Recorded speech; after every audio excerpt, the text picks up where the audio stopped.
O ator Bruno De Luca poderá responder por falso testemunho, mas dificilmente por omissão de socorro.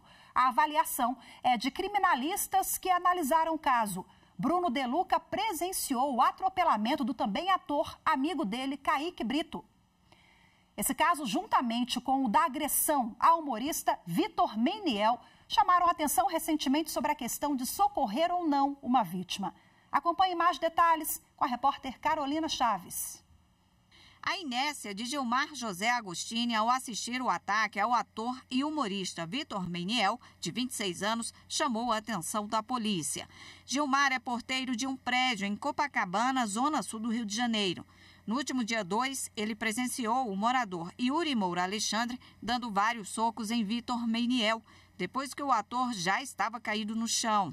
O momento foi gravado pelas câmeras de segurança do prédio e é possível ver o porteiro apenas arrastando Meiniel depois das agressões. O agressor está num presídio de Benfica, zona norte do Rio, e responde pelos crimes de lesão corporal, falsidade ideológica e injúria homofóbica.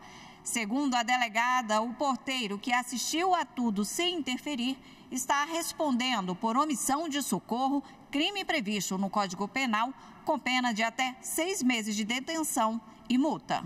Outro caso que repercutiu nos últimos dias foi o atropelamento do ator Kaique Brito, de 34 anos. O acidente aconteceu na madrugada do dia 2 de setembro, na Barra da Tijuca, zona oeste do Rio de Janeiro. Kaique teve ferimentos graves e foi socorrido pelo próprio motorista que o atropelou. E o que mais chamou a atenção foram as contradições no depoimento do apresentador Bruno De Luca, que estava com Kaique na hora do acidente.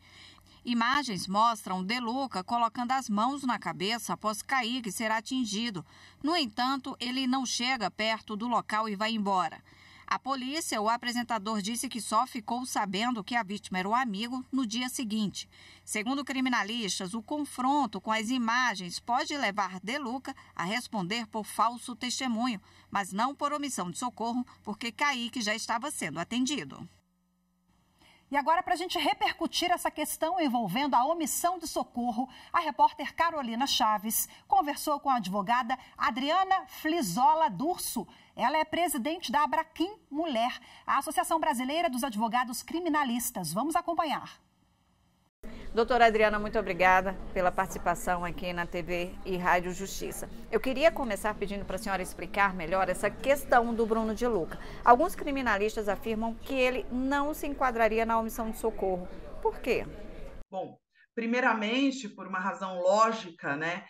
Para eu dar uma resposta precisa em relação a esses casos concretos, eu deveria analisar o caso concreto, com as provas colhidas, com seus elementos, e isso não é possível porque nós não temos acesso, por exemplo, ao que já foi colhido no âmbito está tudo em fase de inquérito policial, não temos acesso ao inquérito policial.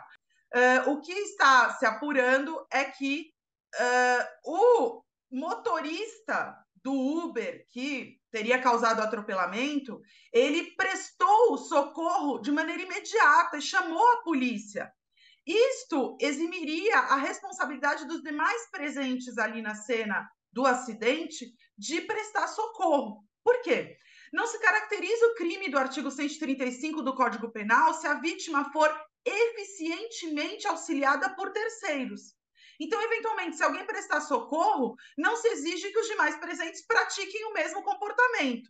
Agora, doutora, e no caso do porteiro com o Vitor Meiniel?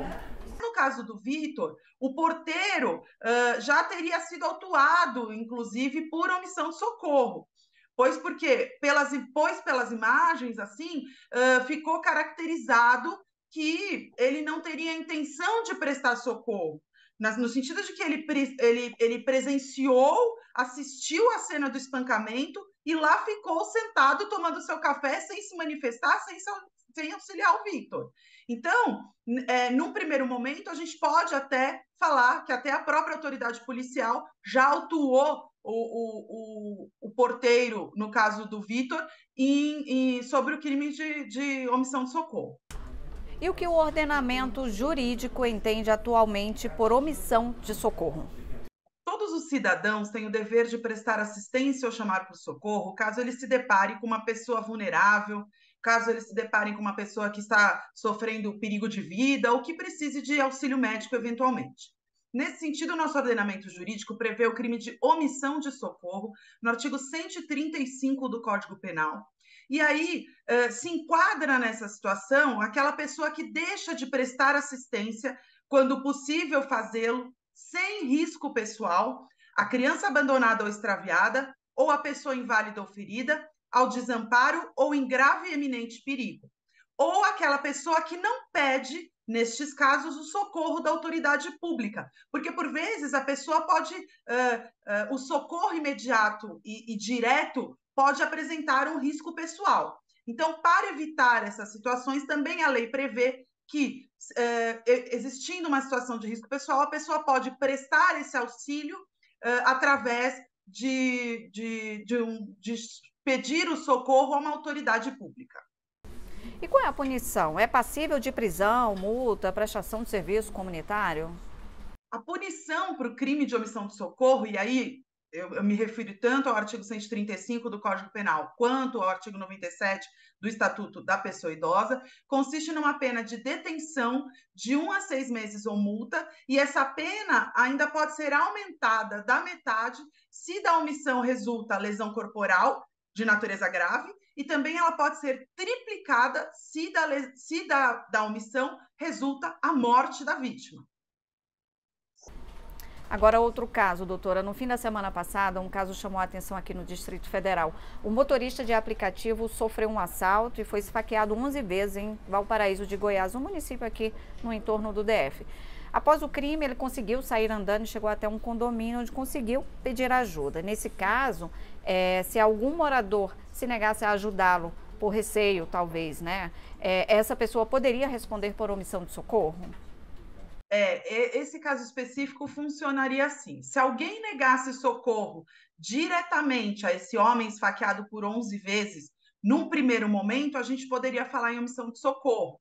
Mas nessa negativa de socorro tem que ser analisada aquela questão do risco pessoal.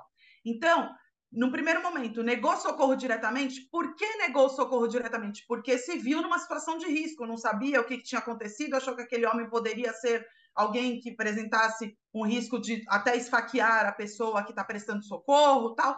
Então, o que essa pessoa deveria ter feito? Deveria ter pedido socorro para a autoridade pública. Se não prestou socorro diretamente, não pediu socorro à autoridade pública, essa pessoa que negou ajuda e não chamou a autoridade pública, no caso de risco pessoal, ela sim poderia vir a responder pelo crime de omissão de socorro. É isso, doutora Adriana. Muito obrigada mais uma vez pela participação.